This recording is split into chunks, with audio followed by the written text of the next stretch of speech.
ሰላም ጤና ይስጥልኝ እንደምን አላችሁ ውድ የዩቲዩብ ቻናሌ ቤተሰቦች፣ እኔ በጣም ሰላም ነኝ፣ እግዚአብሔር ይመስገን። አላችሁበት ጋ ሰላማችሁ ብዝት ይበል። ለዚህ ዩቲዩብ ቻናል አዲስ የሆናችሁ ሰብስክራይብ በማድረግ ቤተሰብ ሆኑ። ቤተሰብ የሆናችሁ ደግሞ እንኳን ሰላም መጣችሁ እላለሁኝ። በምለቃቸው ቪዲዮዎች ላይ ላይክ ለምታደርጉ፣ ሰብስክራይብ አድርጋችሁ ቤተሰብ ለምትሆኑ፣ ቪዲዮውን አዳምጣችሁ ኮሜንት ለምጽፉልኝ ሁሉ እግዚአብሔር ያክብርልኝ እላለሁኝ። እንግዲህ መስራት ያስከብራል የሚለውን ክፍል 1 እና ክፍል 2 አቅርቤዋለሁ። አሁን ክፍል 3 እና የመጨረሻው ነው።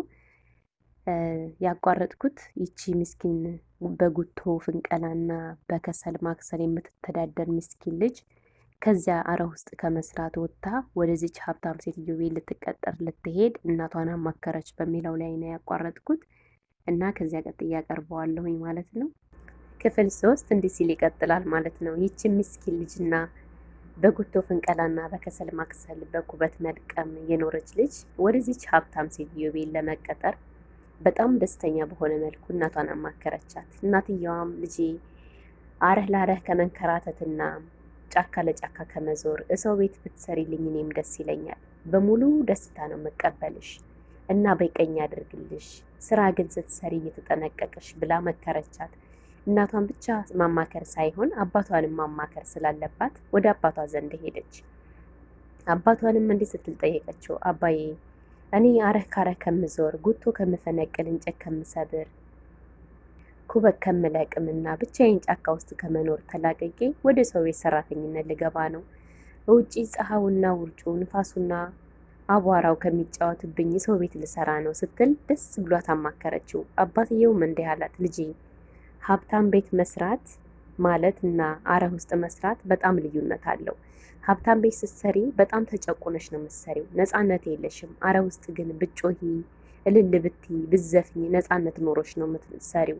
ስለዚህ እኔ ሀብታም ቤት ተቀጥረሽ ከምትሰሪ ይልቅ አረህ ውስጥ ያደግሽበትን የለመድሽውን ስራ እየሰራሽ በነፃነት እንድትኖርልኝ ነው የሚፈልገው ሲል ለልጁ ነገራት። ልጅቷም አይሆንም፣ አይደረግም፣ የመጣልኝን እድል አላሳልፍም፣ ደሞዙም ጥሩ ነው፣ የእናንተንም ህይወት ይቀይራል ስትል እዚች ሴትዮ ቤት ለመቀጠር ከመጓጓቷ የተነሳ አባቷን አሳመነች። አባትየውም በሀሳብሽ ሳልስማማ ቀርቼ አይደለም፣ አንቺ እንዳትጎጅብኝና አንቺ እንዳትሸማቀቅብኝ ብዬ ነው ሲል መከራት።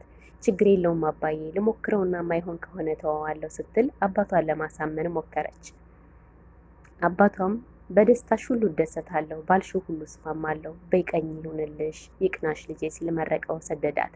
ይችም ልጅ ያለቻትን ልብስ ለቃቅማ በፔስታል ከቋጠረች በኋላ ወደዚያች ምስኪን ሴትዮ ቤት ጉዞዋን ጀመረች። በር ስቆረቆር በጣም አቋቋሙም ሆነ ሰውነቱ የሚያስፈራ ግዙፍ ሰው ጥቁር ውሻ ከኋላው አስከትሎ ቆሟል። ማን ልበል ሲላት እመቤቴን ፈልጌ ነው አስገባኝ አለችው። መግባት አይቻልም፣ ምን ፈልገሽ ነው አላት። እኔ ጓደኛዋ ነኝ ስትለው ከት ብሎ ሳቀባት። እኮ አንቺ የኛ እመቤት ጓደኛ ልኮኝ ብሎ የያዘቻትን ፔስታል አቋቋሟን አለባበሷን ሲያይ ከት ብሎ እየሳቀባት ነው።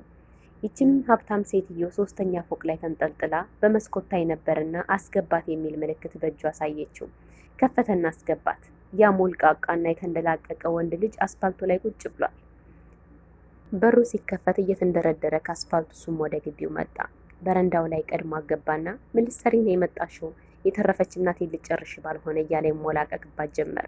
እናትየዋ ከፎቅ በመውረድ እኔ ነኝ የጠራኋት፣ እኛ ቤት እኮ ልትቀጠር ነው ስትል ለልጇ ነገረችው። እማዬ ደብድባ የጣለችሽን ሴትዮ በቤት ለመቅጠር ለምን አስፈለገ? እንድጨርስሽ ፈልገሽ ነው ወይ ሲል አሁንም ተኮሳተረባት። እናትየዋም እንዲህ ስትል ነገረችው። ልጄ የበደሉንን እኮ ይቅር ማለት ትልቅነት ነው፣ የበደሉንን እኮ ማስተማር ትልቅነት ነው። ይሄን አታውቅም እንዲህ ብላ ፈገግ አለችለት። ልጅቱም በደስ እንዳለሽ እማዬ፣ አንቺ ባልሽው እስማማለሁ ሲል በረንዳው ላይ ቁጭ አለ። ይችም ልጅ ገባች ቤት። ከሰራተኞቹ ጋር አስተዋወቀቻት ሴትየዋ።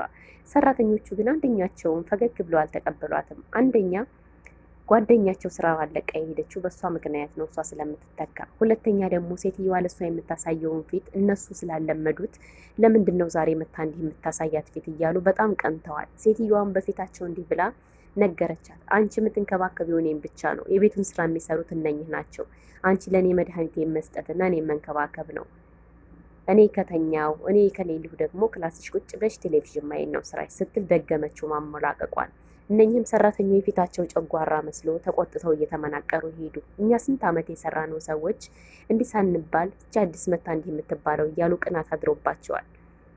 ልጅቷ በጣም የምታምር መልከ መልካም እና ወጣት ናት። ድህነት ብቻ ነው ጨርቅ እንድለብስ ያደረጋት፣ እንድከሳ እንድጠቁር ያደረጋት እንጂ በጣም ውብ ናት። የምተኛበትን ክላስና አልጋ ሲያሳዩት በጣም ተገረመች። ይሄ ለኔ ነው ወይ እያለች ጥያቄ አበዛች። አዎ ላንቺ ነው፣ የምትፈልጊውን ያህል እረፍት ውሰጂ፣ ይሄ ቴሌቪዥን ነው፣ ይሄ ምግብሽ ነው፣ ይሄ እንዲህ ነው እያለች ሴትዮዋ ታሞላቅቃት ጀመር። በጣም ደስ ብሏት እውነት የሆነ እኔ እዚህ ቤት መስራቴ ነው በህልሜ አይደል ሊሆን እያለች መጨናነቅ ጀመረች። እንዲህ እያለች ታዲያ እየሰራችም እያጸዳችም ሴትዮዋንም እየተንከባከበች ወር ሞላት። የወር ደመወዟን ስትሰጥ ግን ማመን አቃታት። እኔ አመት ሙሉ ለፍቼ ኩበት ለቅሜ እንጨት ዘብሬ ጉቶ ፈንቅዬ ከሰል አክስዬ የማላገኘውን በአንድ ወር ውስጥ አገኘው ብላ የተሰጣትን ደመወዟን ይዛ እየሮጠች ወደ ቤተሰቦቿ ሄደች። ቤተሰቦቿ ጋር ስትሄድ እናቷም አባቷም እንደተለመደው በችጋር አንጀታቸው ድብን ብሎ ቤት ተጣጥፈው ቁጭ ብለዋል። ያልገዛችው ነገር የለም። በወር ደመወዟ ገዛዝታ የወር ቀለባቸውን አሟልታ ተመልሼ መሄድ አለብኝ ስትል እናትና አባቷን ተሰናብታ ወጣች። እናትና አባቷን በጣም ደስ አላቸው። በቃ እንዲህ ነው በአንድ ወር ውስጥ ይሄ ሁሉ ነገር ይዘሽ መጣሽ፣ አመት ሲሞላሽ ምን ልታረጊልን ይሆን እያሉ መገረም ጀመሩ። ይችም ልጅ ደስ ብሏታል። ከምንም በላይ ያላሰበችውን ርዚቅ አግኝታለች። ምክንያቱም የምትሰራው ስራና ድሮ ስትሰራው የነበረው ተመጣጣኝ አይደለም። ገንዘቡ ግን ከዚያም በላይ ነው። የተሰጠችውን ደመወዝ ገዛዝታ ከጨረሰችና ለቤተሰቦቿ ካስረከበች በኋላ ደስ እያላት ወደ ስራ ቦታዋ ተመለሰች። ሴትዮዋ ጋር ቆርቁራ ገባች። ሴትዮዋ ምን ይፈልግሻለሁ ክላስ ያናግረኝ አለቻት። ቤተሰቦችሽ እንዴት ናቸው ሰላም ናቸው ወይ ብላ ጠየቀቻት። ስለሷ ቤተሰብ አንዳንድ ነገሮች እየነገረቻት እና እያስረዳቻት ከሴትዮዋ ጋር ቁጭ ብለው እያወሩ ይህ ሞልቃቃና ደልቃቃ ልጅ ታዲያ ቅርጫት ኳስ እየተጫወተ በረንዳው ላይ ነበር። እናትየዋ ከላይ ሆና ትመለከተዋለች። ቀና ብሎ ሲያይ እናቱና ሰራተኛዋ ሲያወሩ አያት። ተጫወት ልጄ እየተመለከትኩ ነው ብላ ፈገግታ አሳየችው እናትየዋ። ጨዋታውን ቀጠለ። ትንሽ እንደተጫወተ አንድ ቦታ ላይ ቁጭ ብሎ አየችው እናትየዋ። ልጄ ምን ሆነው ነው ቁጭ አለው ብላ ድንግጥ አለች። እስኪ ሂጂና ይው አለቻት። ሰራተኛዋም ወርዳ ስታየው ቁጭ ብሎ ሳይሆን አሞት ነው ድፍት ያለው። እረ ሰው ያለ ድረሱልን ብላ ቆቋ ላይ ሰራተኛዋ ያንን ልጅ ሰራተኞቹ ተሸክመው ወደ ቤት አስገቡት። ምን ሆኖ እንደሆነ ግራ የገባት እናት እያለቀሰች ልጄ ምን ሆነብኛል? ልጆቿን በሙሉ ሞት ነቅጧታል። የቀራት አንድ እሱ ብቻ ነው። ዶክተሯ ጋር ደውላ ልጄ ታሟል ድረስ አለችው። ዶክተሩም መጣና ሕክምናውን ሰጥቶ ልጅቱ ምንም አይነት በሽታ እንደሌለበት ትንሽ የሙቀት ምክንያትና ፀሐዩ ስለሆነ ያዞረው ነገራት። ተረጋግታ ተቀመጠች። ትንሽ ከተቀመጠች በኋላም ልጅቱ ነቃ። ከነቃ በኋላ በቃ ተኛ ረፍ በል ብላ በሩን ዘጋ አድርጋ ሰራተኛዋን ነው ውጪ ብላ ሰራተኛዋን ይዛ ክላስ ሄዱ። ለሰራተኛዋ እንዲህ ስትል ነገረቻት። ልጄ ምን እንደሆነ አላውቅም። በዚች ደቂቃ እንዲህ ሲወድቅብኝ መሬቷ ተከፍታ ብትውጠኝ ነው የወደድኩት። እኔ ልጅ አንድ ነው የቀረኝ አንድ ነው። ሌሎቹን እንደምታውቂው እንደነገርኩሽ ሆነውብኛል። ስለዚህ አንቺ ደግሞ ቃል በገባሽልኝ መሰረት እኔ የመኖሬ አቅሜ የቀረኝ 4 ወር ብቻ ነው ዶክተሩ እንደነገረኝ። ከ4 ወር በኋላ በህይወት የመኖሩ እድሉ የለኝም። ይህ በሽታ በጭንቅላቴ ውስጥ ተሰራይቷል። ስለዚህ እኔ ህይወቴ ካለፈ በኋላ በምን ምክንያት ህይወቴ እንዳለፈ ለልጄ ንገሪልኝ ስትል ለሰራተኛዋ ነገረቻት። ይህን ሰራተኛዋና ሴትዮዋ ሲያወሩ ልጅቱ ከተኛበት ተነስቶ በሩ ጋር ቆሞ ያዳምጥ ነበር። አሁንም የሆነ እቃ እየተንኳኳ ሰሙ። ብድግ ብለው ሲሄዱ ልጅቱ በሩ ላይ ወድቋል። በቅርበት ልጅቱ ወድቆ ሲያዩት የተጫወቱትን ወሬ እንደሰማ ጠረጠሩ። ሰምቶናል ማለት ነው እያሉ ይጮሁ ጀመር። እናትየዋ በጣም ተከፋች። ልጄን ሚስጥሩ እንዳትናገር እያልኩ ሳሽቆጠቆጥሽ ጋር የሚያንችንም በገዛፌ ሰማብኝ ሚስጥሬን እያለ ከሷ መታመምና ከሷ ህይወት ማለፍ ይልቅ የልጇ መስማት አሳስቧት አለቀሰች። ልጅቱም እንዲህ ሲል አለ፣ ሁሉን ነገር ሰምቻለሁ፣ ሁሉን ነገር አውቄያለሁ። አንቺ ግን ለምን ትደብቅኛለሽ? እማዬ መኖር የምችው ካሁን በኋላ 4 ወር ብቻ ነው። ከማን ጋር ልኖር ነው? እኔ እናቴን አጥቼ ወደ ልሄድ ነው? እህት የለኝ ወንድም፣ አንድ አንቺ ነሽ የቀረሽው። እኔ ልገባ ነው እያለ እየተርገበገበ ማልቀስና መጮህን ጀመረ። እናትየዋ በጣም እያለቀሰች በጣም ትጮህ ጀመረ። ልጄ ሆይ አለችው፣ ይሄ ብቻ አይደለም ሌላም እነግርሃለሁ። ይቺ የምታያት ሰራተኛ ያን ጊዜ ያገኘችኝ ጊዜ ጭንቅላቴ ውስጥ ያለው በሽታ በፀሐይ መጓዝ ስለማልችል ደሜ ውስጥ እንትን ስላለ ወድቄ ነው ያገኘችኝ። እኔ መታኝ ነው ደብድባኝ ነው ብዬ ያልኩ በምን እንደው የወደቀው ዶክተሩን ስጠይቀው እንዳይነግርህ ብዬ እንጂ መታኝም ደብድባኝም ሰርቃኝም አይደለም። ያለ ወንጀሏ ወንጀል ያለ ስሟ ስም ሰጥቼ እንድትዋሽ ያደረኳት እኔ ነኝ። አንተም እንደ ደበኛ እንደ ጥላት ልትመለከታት የበቃኸው በዚህ ምክንያት ነውና ይቺ ልጅ ምንም አላረገችኝም። የኔም በሽታ ግን ካንተ ቀድማ ያወቀችው እሷ ነች ስትል ለልጇ ነገረችው። ልጅቱን በጣም ደነገጠ። እማዬ የምትነግሪኝ ነገር ሁሉ መርዶ ሆኖብኛል። እየነገርሽኛለሽ ሁሉም አምኖ ለመቀበል በጣም ተቸግሬያለሁ። አንቺ የምር በሽታ አለብሽ? ታመሽ ነበር? ይቺስ ልጅ አልሰረቀችሽም? አልመታችሽም? እንደዚያ ሳመናጭራትና ስገፈትራት ስደበድባት ታዲያ ለምን ዝም አልሽኝ? እቤታችን ለምን አስገባሻት ብዬ ስጮህብሽ ለምንድን ነው ዝም ያልሽኝ ብሎ እናቱን ጠየቃት። ልጄ ሆይ በምን ምክንያት ወድቄ ያን ጊዜ እንዳገኘችኝ ብነግርህ ትበሳጭብኛለህ፣ ታለቅስብኛለህ ብዬ ነው። ከኔ ማልቀስና ከኔ መጮህ ይልቅ ከኔ መታመም ይልቅ ያንተ ቁስልና ያንተ ሀዘን ነው እኔን የሚጎዳው ብዬ ነው። ስለዚህ እባክህ ይቅርታ አድርግልኝ አለችው። እማዬ አንቺ የምትሞችው እያልሽ እኔ ለቆምኩት ነው የምታዝኙው? ሳትነግሪኝ ጥለሽ ልትሄጂ ነበር? አብረን የምንኖረው ህልማችንስ እኔ እንድረሽ ኩለሽ ልጅ አይተሽ የምትይውስ ነገር እንዲሁ በባዶ ሊያበቃ ነው? እና ስትሄጂ ሳታማክሪኝ ዝም ብለሽ ልትሄጂ ነበር እያለ ልጅቱ በጣም የሚያሳዝን ድምፅና የሚያሳዝን ነገር ለእናቱ ይነግራት ጀመር። እናትየዋ መቆም አስጠላት። ታለቅሳለች፣ ታነባለች። ሰራተኛዋም የእናትና ልጅን ሀዘን ስታይ መቋቋም አልቻለችምና ጥላቸው ወረደች። ትንሽ አልቅሰው ከበቃቸው በኋላ እግዚአብሔር ያውቃል በጸሎት መጽናን ነው ብላ ውሃ ይዛ መጣ ሰራተኛዋ። ያንን ውሃ ለሁለቱም ሰጥታቸው ጎንጨት ብለው ቁጭ አሉ። ብድግ አለና ያ ሞልቃቃና ደልቃቃ ልጅ ይቅርታ ሲል ጠየቃት። እናቴን ከዚያ ከወደቀችበት እንትን ብለሽልኝ አንስተሽልኝ ሳትመቻት፣ ሳትደበድቢያት፣ ሳትሰርቂያት ይህን ሁሉ መጽዋዕትነት የከፈልሽው እኔ እንዳልሰማ፣ እኔ እንዳለበሳጭ፣ እኔ እንዳላለቅስ ነው። ያንቺ ውለታ ተከፍሎ ያልቅም። አንቺ ማለት ለኔ እህቴ ነሽ፣ ከዚያም በላይ ነሽ። ይቅርታ አድርጊልኝ ብሎ ስቅስቅ ብሎ እያለቀሰ ቅፍ አደረጋት። ይቅርታቸውን ተጠያይቀው ችግር የለም አንተም ብኮን እኮ በእኔ ቦታ የምታረገው ነገር ነው ብላ አቀለል አድርጋ ፈገግ አለች። ይችም ሴትዮ ደስ አላት። ሲታረቁ ሲተቃቀፉ ስታይ ደስ አላት።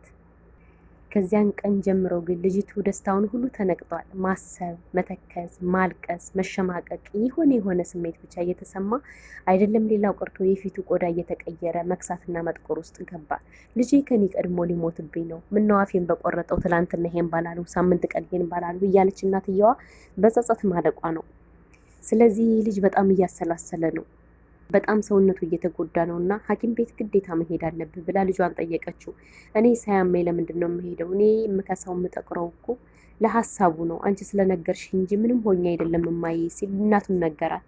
እናትየዋን ሞላድ ናትና ሐኪም ቤት መሄድ አለብህ፣ መተኛት አለብህ፣ መመርመር አለብህ እያላይ ትጠብሰው ጀመር። ልጅቱን ይዛ ወደ ሐኪም ቤት ሄደች። ዶክተሩም እንዲህ ሲል ለእናትየዋ ነገራት። ይህን 3 ቀን እዚህ ቤት መቀመጥ አለበት እየታከመ ሕክምናውን እየተከታተለ። ልጅሽ አይምሮ ጭንቀትና ሀሳብ ውስጥ ገብቷል። ይህ ደግሞ የሆነው አንቺ በተናገርሽውና ባወራሽው ቃላት ነው። ብዙ ጊዜ ሲያስብና ሲጨነቅ የኖረ ሰው ቢሆን ምንም አይመስለውም ነበር። ዛሬ ግን ለሱ ጭንቀትና ሀዘን እንግዳ ሆነበት፣ ዱብዳ ሆነበት። የኖረው በደስታ በፍቅር ነው። ድንገት የመለያየትና የሞትን ነገር ስታወሪ ሰምቶ ጤናውንም እስከ ማጣት ሊደርስ ይችላል እና እባክሽ 3 ቀን እረፍት ያድርግ እዚህ ብሎ አላት። ችግር የለም ደስተኛ ነኝ ብላ እሷን ፈገግ አለች። ልጅቱም 3 ቀን ሙሉ እኮ ትቼሽ እዚህ ሳድር ከ4 ወር ላይ 3 ቀን ሲነሳ ስንት እንደሚቀረን አስቢ። ስለዚህ እማዬ ለ1 ቀንም ቢሆን አንቺን ጥዬሽ አልሄድም ሲል እናትየዋን ለመናት። ልጅ አለችው የሆነ ነገር ቃል ግባልኝ፣ ባለኝ በዚች 4 ወር ውስጥ ደስተኛ ልታረገኝ፣ እኔም ደስተኛ ላረግ፣ የምልህን ነገር ልሰማ፣ የምትለኝን ነገር ልሰማ፣ ልንከባበር፣ የምጠይቅህን ጥያቄ ልመልስልኝ፣ የምትጠይቀኝን ጥያቄ ልመልስልህ፣ የምፈልገውን ነገር ላረግልህ፣ የምፈልገውን ነገር ልታረግልኝ ቃል እንጋባ አለችው። ሰራተኛዋና ዶክተሩ ቆመው እንባ ይተናነቃቸዋል። እማዬ የምትፈልጊውን ነገር ሁሉ ልሆንልሽ፣ ልመልስልሽ ቃል እገባለሁ። ለምትጠይቂኝ ጥያቄ ሁሉ መልስ ካለኝ እመልሳለሁ፣ ለምታዢ ሁሉ ትእዛዝሽን እሰራለሁ ሲል ቃል ገባ። እኔም ልጄ የምትፈልገውን ሁሉ አደርግልሃለሁ። ካሁን በኋላ የምደብቅህም ነገር አይኖርም። የምፈልገውን ነገር ሁሉ የምታረግልኝ ደግሞ እስካሁን ለደበቅኩልህ ነገርና ላልነገርኩህ ሚስጥር ይቅርታ ስታረግልኝ ነው ብላ ልጇን አቀፈችው። እማዬ ሆይ፣ እናቴ ሆይ፣ እማ አለ። ለኔ የደበቅሽኝ ያልነገርሽኝ እኮ ለኔ ከማሰብ እንደሆነ ተረድቻለሁኝ። አንቺ እኔን ወልደሽ እስካሳደግሽ ድረስ ምንም አይነት ጥፋት ያጠፋሽው ነገር የለም። ከህይወትሽ ላይ ህይወት ሰተሽ፣ ከስጋሽ ላይ ስጋ ሰተሽ፣ ከፈጣሪ በታች ያኖርሽኝ አንቺ ነሽ። እማዬ የ9 ወር ቤቴ ለአንቺ ውለታ ምን ልከፍል? አንቺ እኮ ውለታ መዋል እንጂ መከፈልን የማትፈልጊ የፈጣሪ ስጦታዬ ነሽ አላት። ልጄ ሆይ አለ፣ ይህን የማደርገው ለአንተ ብዬ ሳይሆን የእናትነት ግዴታዬ ነው። ለወደፊቱም ቢሆን ጠንካራ እንድትሆን የሚመጣውን ነገር ሁሉ በጸጋ እንድትቀበል ቃል ግባልኝ። እኔ የቀረችኝ ትንሽ ጊዜም ብትሆን ኖሮ ያለችኝን ጊዜ ተደስቼ መሞት ነው ስትል የልጇን ግንባር እየሳመች እቅፍ አደረገችው። ልጁም ከዛሬ ጀምሮ የምትይኝን ነገር ቃልሽን ልሰማ፣ የምትፈልጊውን ነገር ላደርግልሽ፣ ከጎንሽ ላልለይ፣ አብሬሽ ልሆን ቃል እገባለሁ ሲል በእንባ እየተናነቁ ተቃቀፉ። በቃ ከአሁኑ ሰዓት ጀምሮ ቃል ከገባህልኝ እዚህ ሆስፒታል ውስጥ 3 ቀን ማደር አለብህ፣ ምክንያቱም ዶክተሩ ያለው ይሄ ስለሆነ ዶክተሩ ያለውን ደግሞ መፈጸም ግድ ነው ስትል እናትየዋ አንድ ብላ ከዛሬ ጀምሮ ማዘዝና ጥያቄ ማቅረብ ጀመረች ማለት ነው። በተዋዋሉት መሰረት ልጁም እሺ ችግር የለውም ግን ጠዋት ጠዋት እየመጣች ጠይቄ ብሎ እናቱን እጁን ሳም አድርጎ ተለያዩ። እናትየዋም ዶክተሩን የማማከርህ ጉዳይ አለኝ እናፈልግሃለሁ አለችው። ዶክተሩም እሺ እማማ ብሎ መከተል ጀመረ። ሰራተኛዋና ልጅቱ አንድ ክላስ ቀሩ። ዶክተሩና እናትየዋ ሄዱ። ማማከርና መናገር የምትፈልገውን ነገር ለዶክተሩ ተናግራ እናትየዋ መጣች። ልጁም ለሰራተኛቸው እንዲህ ሲል ጥያቄ አቀረበላት። አንቺ የይቅርታ ሰው፣ ጥሩ ልብ ያለሽ አዛኝ ርህሩህ ሴት ሆይ ለእኔ ይቅርታ አድርገልሽልኝ ሆነኝ? አንቺ ድሃ ብዬ የሰደቡሽን ስድብ ይቅርታ አድርገሽልኝ ይሆን? ለካስ ድሃውን ይኖር ያለው መኖር የሚቻለው ለካ ሰው ሲኖር ነው። ገንዘብ ለካ ምንም አይደለም። እኔ ካንቺ የባሱ ድሃ ልሆን እኮ 4 ወር ነው የቀረኝ። እናቴ እኮ ጥላኝ ተሄደች፣ ብርሃኔ ጠፋ ነው አይደለም። ሌላው ቀርቶ እናቴ የሞላት የተረፋት ሀብታም ናት፣ ግን በገንዘብ ምን እንደሚደረግ እንኳን ማወቅ የማልችል የተደፈንኩ ሰው ነኝ ሲል ለሰራተኛዋ በሚያሳዝን ድምፅ ነገራት። ሰራተኛዋም እንባ እየተናነቃት እንዲህ አለችው፣ እኔ በድህነት መኖር የምችል ምርጥ እህትህ ነኝ። አንተ ደግሞ ተሞላቀህ መኖር የምትችል ምርጥ ወንድሜ ነህ። ስለዚህ ድህነት ሲደመር ሀብታምነት ብለን እኩል ይሆናል ብንለው ማና ማን እንደሚሰጡ ማሰብ አያቅትም። እኔ ድህነት ሲሆን አንተ ሀብታምነት ምልክት ነህ። እኔ እናንተ ስንደመር ደግሞ ሁለቱ ሲዋሃድ የበለጠ ያምራል ስትል መለሰችለት። ይቺ ሴትዮ በበሩ ስር ቆማ ታዳምጣቸው ነበር። በሚነጋገሩት ነገር በጣም ውስጧ ተሰብሯልና ደስ አላት። ውስጧ የተሰበረው በደስታ ነው። የሆነ ነገር ውስጧን ሰብሮታል። ቅስሟ ተሰብሯል። ለካ ልጄ ይህን ነገር ያለው ዛሬ ላይ እኔ እለይሃለሁ ስላልኩት ነው፣ እኔ ሞታለሁ ስላልኩት ነው። ይችን ሴትዮ አይደለም እንዲህ አይነት ነገር ሊያማክራት ቀርቶ በደህናው እንኳን ሰላም አይላትም ነበር። ዛሬ ግን ድህነት ሊጠጋ ነው ብዬ ስለው ሰው ሲያጣ ጊዜ ሰራተኛዋን ወደደ ብላ እናትየዋ የሆነ ነገር ውስጧ ገብቷል። እናትየዋና ሰራተኛዋ ወደ ቤታቸው ሄዱ። ይህ ልጅ ለ3 ቀን ሆስፒታል መተኛ ስላለበት ሆስፒታል ውስጥ ተኛ። እናትየዋም ለሰራተኛዋ እንዲህ ስትል ጥያቄ ያቀረበችላት፣ ልጄ ከሆስፒታል ሲወጣ አንድ ቦታ እንድትወስጂኝ እማጸንሻለሁ ስትል ጠየቀቻት። መማጸን አያስፈልግም፣ እኔ እኮ ሰራተኛሽ እንጂ ታዛዥሽ እንጂ እኮ አዛዥሽ አይደለሁኝም። የምትፈልጊውን ነገር ማዘዝ የምትፈልጊውን ነገር ማለት ትችያለሽ አለቻት። እንደዚህ አትበኝ፣ አንቺ ሰራተኛ የሳኮንኝ ልጅም ጭምር ነኝ ስትል አቀፍ አድርጋ ሳመቻት። ከዋሉ ካደሩ በኋላ ከ3 ቀን በኋላ ልጇ ከሆስፒታል መውጫው ደረሰ። በደንብ ራት አዘጋጅተው ቤቱን ጽድት አድርገው ሰራተኞቹ ተሰብስበው ደስ በሚል ሁኔታ ልጇን ሊያመጡ ሄዱ። ልጁም ከሆስፒታል በሙሉ ጤንነት ወጣ። ልጁ ከሆስፒታል በሙሉ ጤንነት እንደወጣ በሽታው ይጋባልና ግዴታ መታ ሰራተኛዋ መከተብ አለባት ሲል ዶክተሩ ደውሎ ለእናትየዋ ተናገረ። የልጄ በሽታ የሚጋባ ነው ወይ? ምን አይነት በሽታ ሆኖ ነው የሚጋባው? ለምንድን ነው የምትከተበው? ብላ ሰራተኛዋን ይዘሽ ነይ ሲላት ዶክተሩ፣ ይቺ ሴትዮ ደግሞ በልጇና በሰራተኛዋ ፊት መነጋገር ጀመረች። ደነገጠች። ሰራተኛዋ ለምንድን ነው የምከተበው አለች። ይቺም ሴትዮ ግዴታ ተከተቢት አለመከተብ አለብሽ፣ የልጅ በሽታ ይጋባል ስላሉ አንቺ ስለሆንሽ ቀርበሽ አወራሹ መከተብ አለብሽ። እኔም እኮ ዶክተሩና ብዬ ክላስ ውስጥ እኮ የጠራሁት ለብቻዬ ሊከትበኝ ነበር፣ ልጄ እንዳያይ ብዬ ስለሰጋሁ ነው። ስከተብ ካየኝ ምንድን ነው ብሎ ይሰጋል ብዬ ነው። ስለዚህ አንቺ ደግሞ ተራሽ ነገ ነውና ወስድሻለሁ አለቻት። እሺ ችግር የለም አለች። ግን ለልጄ እንዳልነግሪው ስትል አስጠነቀቀቻት። ልጅሽ እኮ ይኸው እየሰማ ነው አጠገብሽ ነው ያለው ብላ ሰራተኛዋ ሳቃለች። ደስታቸውን ካጣጣሙ በኋላ በማግስቱ ሰራተኛዋን ይዛ ወደ ሆስፒታል ገባች። ሰራተኛዋን መከተብ አለብሽ ስለተባለች በክንዷ መርፌ ተሰጥቷት ለሰዓታት ያህልም አሰማም አለማም ደንዝዛ ተኛች። ከተወሰኑ ሰዓታት በኋላ ነቃችና ምንድነው የተካሄደው ስትል ለሴትዮዋ ክትባን የተሰጠሽ ምንም አይነት በሽታ እንዳያገኝሽ ነው ስትል ሴትዮዋ አረጋግታ ሰራተኛዋን ይዛ ወደ ቤቷ ለመመለስ ፈለገች። ቤቷም ከተመለሱ በኋላ ባለፈው ስንመጣ ከሆስፒታል ሆነ ቦታ እንድትወስጂኝ እንድታሳይኝ ብዬ ለምኜሽ ነበር፣ አንቺም ችግር የለም ብለሽ ነበር። ነገ ጠዋት እዚህ ያልኩሽ ቦታ እንድትወስጂኝ ያሳስብሻለሁ ስትል ለሰራተኛዋ ሁለተኛ ጠየቀቻት። ሰራተኛዋም አንዴ ነግቶ የቦታ ብቻ እንደምወስድሽ ባወቅኩት እንጂ ችግር የለም በዚህ በኩል አታስቢ ስትል ለእመቤቷ ነገረቻት፣ አስደሰተቻት። ጠዋትም ነግቶ በእኔ እንሂድ አልኩሽ ቦታ አለቻት።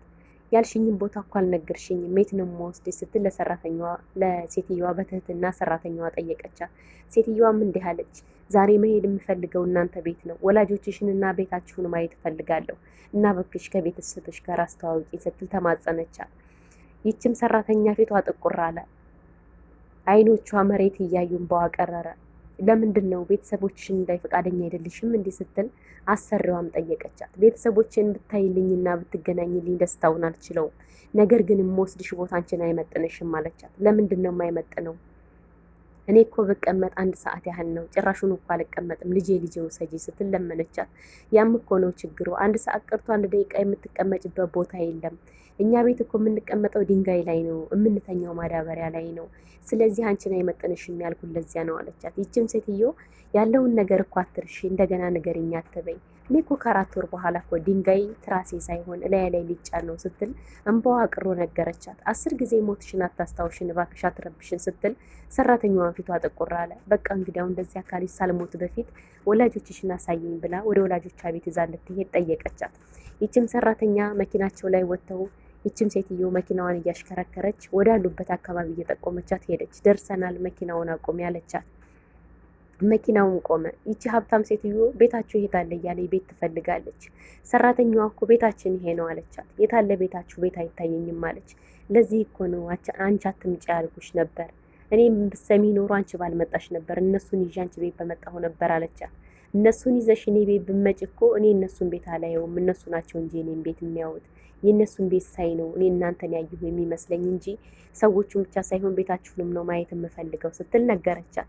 እንግዲያው ቤታችን ይሄ ነው ነይ እንግባ አለቻት። ነገር ግን በአካባቢው ምንም አይነት ቤት የለም። ግራ ገባት። እየቀለድሽ መሆን አለበት አለች ሴትዮ። እየቀለድኩኝ አይደለም ቤታችን ይሄ ነው ብላ በጣቷ ጠቆመች። በጣቷ ስትጠቁም የዚች የምስኪን ድሃ ቤተሰቦች የጎዳና ተዳዳሪ እና በማዳበሪያ የተሰራ ቤት ነበር። ይሄ ነው ቤታችሁ አለቻት። አዎ አለች።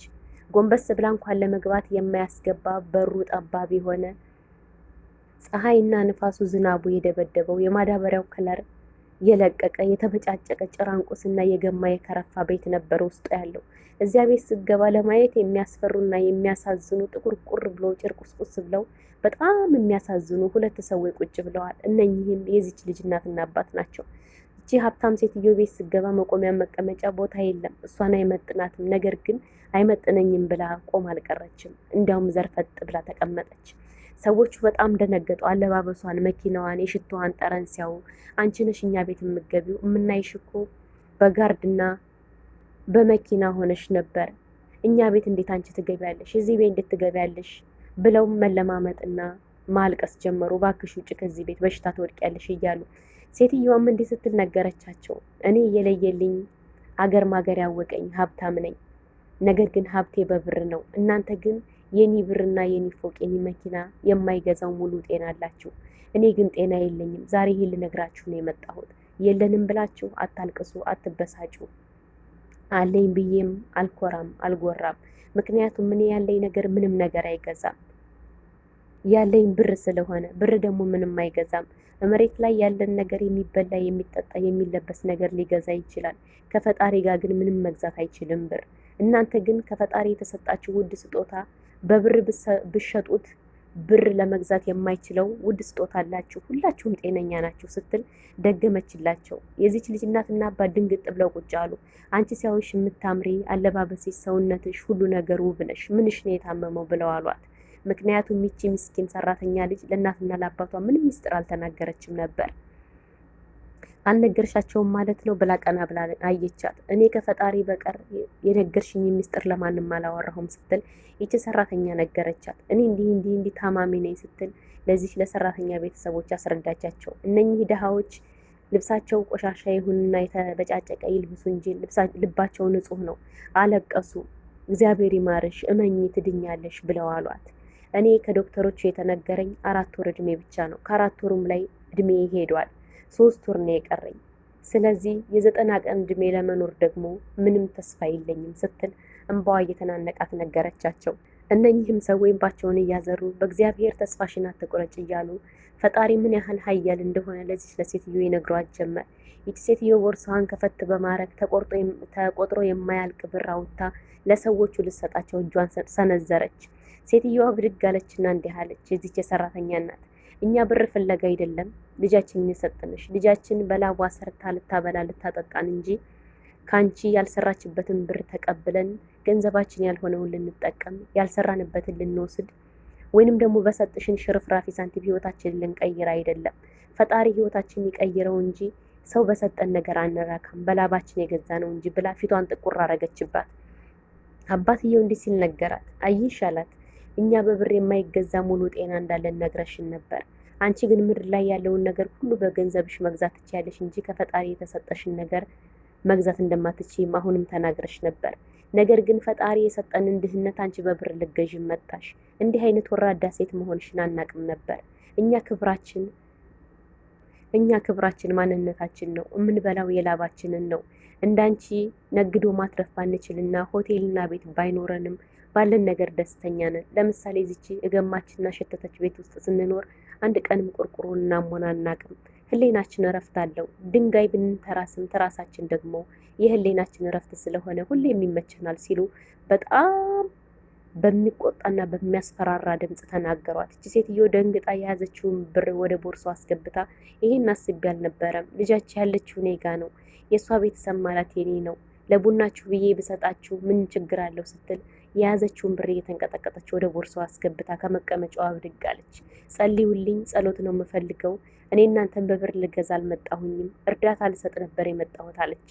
እናትየዋ ብድግ ብላ መረዳት አንፈልግም፣ የሚረዳ እግዚአብሔር ነው፣ ያንቺን ብጭቅጫቂ ብር ይዘሽልን ውጪ፣ ደህና ሰው መስለሽን ነበር፣ ለካስ ደሃን በብር የምገዢ አንቺ ሸቀጥ ነጋዴ ኖረሻል ስትል ተናገረቻት።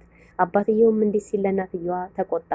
እሷ ይሄን ያክል ቁጣ አያስፈልጋትም፣ ልትረዳንም ሊሆን ይችላል የመጣችው፣ እኛ ግን አንፈልግም፣ እባክሽ ከዚህ ከገማ ቤታችን ውጭልን፣ እንዲያውም ሽቶሽን አደፈረሽብን ሲላት ኮስተር ብሎ ነገራት።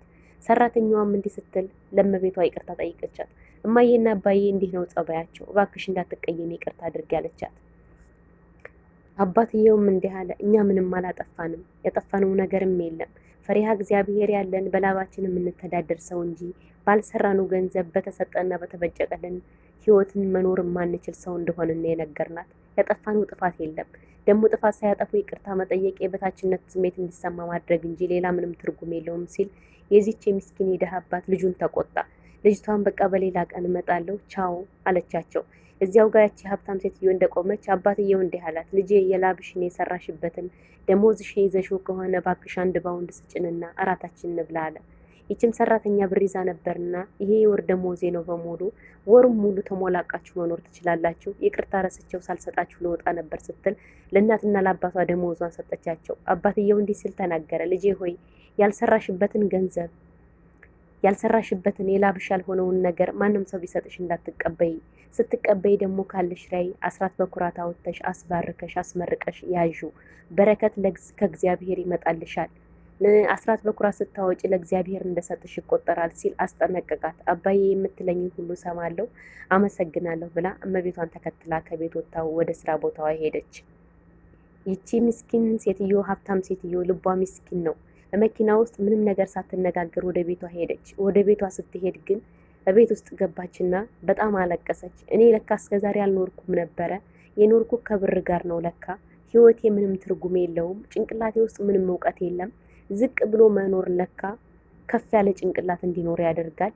ከብር ጋር ከመኖር ለካ ከድሃ ጋር መኖር እግዚአብሔር እንድናቅ ያደርጋል ብላ ስቅስቅ ብላ ለቀሰች። ሳጥኗ ውስጥ የተጠራቀመውን ብር አውጥታ በመበተን ይህ ብር ለኔ ምን ጠቀመኝ? ከጤና ላዳነኝ፣ ከሰው አላደረገኝ፣ ከእግዚአብሔር ጋር አልኖሩ፣ ለኔ ምንድነው የጠቀመኝ ስትል ስቅስቅ ብላ እያለቀሰ ያላትን ሁሉ እንድጠላው ሆነች። ልጅቱን መጣ ከክላስ። እማዬ ምንድነው የገጠመሽ? ለምን እንዲህ ትሆኛለሽ? እግዚአብሔር ታላቅ ነው። 3 ወር ቀረሽ እንጂ እኮ 3 ሰዓት አይደለም። እዚያ ድረስ ምን እንደሚፈጠር ታውቂያለሽ ሲል አባበላት። ልጄ ሆይ 3 ወሩ በጣም ረዝሞብኛል። አሁንኑ በሞትኩና በተነፈሱ ዛሬ የሄድኩበት ትምህርት ቤት ዲግሪና ዲፕሎማ ከተማርኩበት ይልቅ የዛሬውን የገባሁበትን ትምህርት ቤትና ያየሁትን ትምህርት ለዘላለም የማረሳው ነው። እስከዛሬ የኖርኳቸው 40-50 ዓመቶች ሁሉ ቀልድ ነበሩ። ከብር ጋር ህይወቴን አቆራኝቼ ከሀብት ጋር ህይወቴን አቆራኝቼ ነገር ግን እኔ ባዶ መሆኔን ዛሬ በተአምርና በትክክል አየሁ ስትል ለልጇ ነገረችው። ልጅቱም አልገባውም። የኬደሽ ነበር ቤተክርስቲያን ነበር ወይ ለነፍሳ